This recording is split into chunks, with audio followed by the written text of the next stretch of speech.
हरि संकीर्तन करते रहें और करवाते रहें और हरि नाम को खूब रटते रहें और रटाते भी रहें। आज कुछ थोड़ी चर्चा हम करेंगे। श्रीमद् भगवत गीता के प्रथम श्लोक को जानने का प्रयत्न करेंगे। सीधा सीधा जो लिखा है वो पढ़ लेते हैं, सुन लेते हैं। महापुरुषों ने इसका तात्विक अर्थ जो समझाया संसार के लिए, उस बात को हम समझते हैं। पहला जो श्लोक है गीता जी का, धर्म क्षेत्र कुरुक्षेत्र समवेता युवत्सवा। धृतराष्ट्र जो कि जन्मांध है, जन्म से अंधे हैं। जन्मांध उसको कहा जाता है जो जन्म से ही अज्ञानी है, उसको ज्ञान नहीं है। और फिर वो किससे पूछ रहा है, किससे पता कर रहा है, किससे जानकारी लेता है? जो ज्ञानी है, दूरदर्शी है, संजय। संजय जो है वो संयम का प्रतीक है। जो संयमी इंसान होता है, संयम और नियम में रहने वाला है, जो संयमी है, वो दूर का भी जान लेता है, दूरदर्शी होता है, दूर की बात को भी जान रहा है। इसलिए धृतराष्ट्र जो है संयमी इंसान से पूछ रहा है, संयम से पूछ रहा है कि मुझे ये बताओ कि मेरे और पांडव के जो पुत्र है, यानी कि जिस मनुष्य में तेरा मेरा अधिक होता है, उसकी ये बात यहाँ पर उपस्थित हुई। तेरा मेरा जो भेद भाव से भ्रमित है, बहुत अधिक भेद कर रहा है, इसलिए क्या कह रहा है? तेरा और मेरा, ये कि मेरे और पांडव के जो पुत्र है वो युद्ध भूमि कुरुक्षेत्र में, वहां पे वो इस समय क्या कर्म कर रहे हैं, क्या कर रहे हैं। इसलिए मुझे, हे संयमी पुरुष, तू मुझे बता। ऐसा ये अज्ञानी मनुष्य कह रहा है कि तू मुझे बता, वहां पर इस समय वो सब क्या कर रहे हैं, ये मुझे बता। अब संयम से जब ऐसा पूछते हैं तो संयम आगे उसको बताता है। और धर्म क्षेत्र कुरुक्षेत्र, अच्छे से जाने। ऐतिहासिक जो घटनाएं हैं, ऐतिहासिक जो युद्ध है, उसको हम सुने, जाने, पढ़ें, ये बहुत अच्छी बात है। लेकिन उससे हमें जो है कुछ सीख और शिक्षा मिल सकती है। यहाँ श्लोक का जो है तात्विक अर्थ सीधा है, धर्म क्षेत्र कुरुक्षेत्र। भगवान कृष्ण ने अर्जुन से, जबकि खुद पहले ही ये भी बताया है, अर्जुन को श्री कृष्ण भगवान ने कहा, इदम शरीरम कौन्तेय क्षेत्र मित्य भी दियते,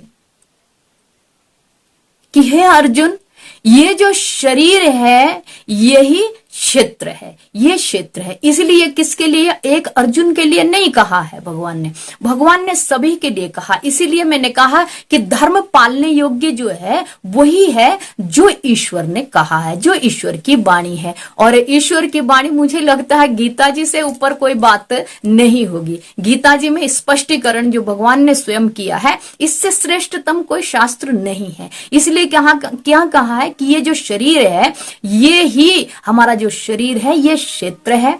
और इसमें जो है दो जो सेनाएं होती है, कई हमारी जो है 10 इंद्रियां है, मन बुद्धि अहंकार, पांचों विकार है, ज्ञान इंद्रिया है, तन्मात्राएं, रसगंध आदि, ये जो चीजें हैं, ये इसमें जो पंचड़ा जो बना हुआ है, इन सबों का आपस में जो है अप डाउन, इसलिए ये युद्ध है, ये झगड़ा है। किसका? दो संपद, दो सेनाएं, दो संपदाएं हैं। कौन सी?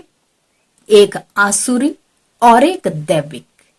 सभी के भीतर कौन सी है? एक आसुरी और दैविक। आसुरी संपत्ति कुरु, तब आसुरी संपत्ति जब अधिक हमारी बढ़ जाती है तो क्या हो जाता है? ये कुरुक्षेत्र हो जाता है। ये जो शरीर है वो कुरुक्षेत्र हो जाती है। हमारी वृत्तियां जो है वो कुरुक्षेत्र हो जाती है। जब हमारी जो वृत्ति, हमारी जो सात्विक जो वृत्ति होती है, दैविक जो सेना होती है, दैविक जो संपत्ति होती है, वो हमारे भीतर जब ज्यादा वो बढ़ जाती है तो ये धर्म क्षेत्र हो जाता है। ये अच्छे से जान ले। जिस समय धर्म की अधिक मात्रा हो जाती है, सात्विक वृत्ति की, दैविक वृत्ति की, देव संपत्ति की जब अधिकता होती है तो धर्म क्षेत्र हो जाता है। जब आसुरी संपत्ति अधिकता हो जाती तो ये कुरुक्षेत्र हो जाता है। इसलिए जो है ज्ञान पूर्वक इस बात को, इसको समझाए कि सभी मनुष्यों के लिए समझने योग्य बात है कि ये जो युद्ध है कोई ऐतिहासिक ही युद्ध नहीं है। ये संसार को समझने योग्य बात है कि हमने जो है जीवन में इस धर्म क्षेत्र और कुरुक्षेत्र का जो युद्ध है वो दैविक और आसुरी संपत्तियों का जो सबके भीतर है।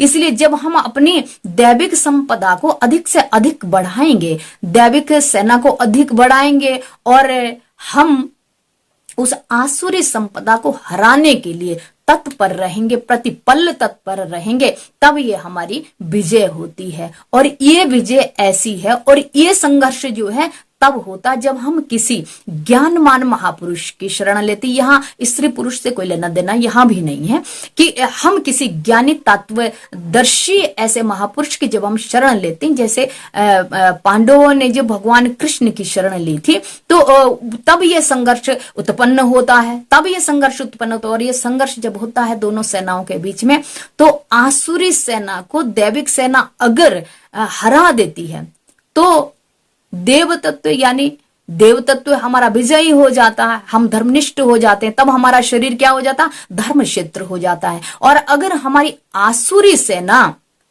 बढ़ जाती है तब ये आसुरी सेनाओं से पूरित होकर फिर ये पाप पूरित ऐसा आसुरी क्षेत्र कुरुक्षेत्र बन जाता है। इसलिए हमें करना क्या है कि हमें ये निर्देश यहाँ मिलते हैं कि हमें जो है इस युद्ध में, इस जीवन के इस युद्ध में आसुरी सेना को हर क्षण हर पल ये कोशिश करना कि हमें इसे हराना है, इसको निरुत्तर करना है, इसको भगाना है, इनको नष्ट करना है और इनको मार देना है, इनका मर्दन करना है।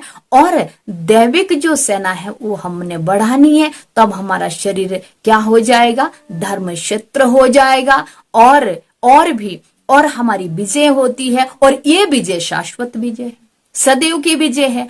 ये विजय जो है, इस विजय के पीछे हार नहीं है। जब हमारा शरीर सात्विक रूप से धर्म क्षेत्र बन जाता है और हम विजयी हो जाते हैं, ये असुरी सेना को हम अपने भीतर से नष्ट करके भगा देते हैं। काम क्रोध मद लोभ लुटेरा ये सब कुछ जो भी है, इनको हम भगा देते हैं, तो हमारा क्षेत्र भी, हमारा शरीर भी सात्विक पूर्ण रूप से जो है धर्म क्षेत्र बन जाता है और शाश्वत विजय हमें मिलती है। और इस विजय के पीछे एक बात और छुपी है, इस विजय के पीछे कोई हार नहीं है, क्योंकि जब हम ये विजय जीत लेते हैं, हम इस विजय को प्राप्त कर लेते हैं, ज्ञानमान ये शाश्वत विजय प्राप्त हो जाती है, तो यही मुक्ति है। इसको मुक्ति कहा गया है। इसमें कभी भी हमें किसी भी जन्म कहीं भी हमें जो है कभी भी हमें जो है हार का मुंह देखना नहीं पड़ता है। जबकि ऐतिहासिक युद्ध के बाद तो भाई कभी ना कभी, अभी जीत है तो हार भी होनी है, लेकिन शाश्वत विजय ये हुए कि हम अपनी दैविक संपत्ति इतनी बढ़ा लें कि हमारे भीतर किसी भी प्रकार का विकार, आसुरी जो विकार है वो भस्म हो जाए, नष्ट हो जाए, उनको हम समाप्त कर दें, तो हमारी सदैव शाश्वत विजय हो जाती है। और यही विजय प्राप्त करने के लिए ये शरीर मनुष्य का ये जो रथ है ये हमें और तुम्हें मिला है। भगवान कृष्ण का अर्जुन को समझाने का यही तात्पर्य था। इसको अच्छे से हम जानेंगे और ये युद्ध सभी का है, आसुरी संपत्ति को हराना और दैविक संपत्ति को विजय दिलाना। हर हर महादेव।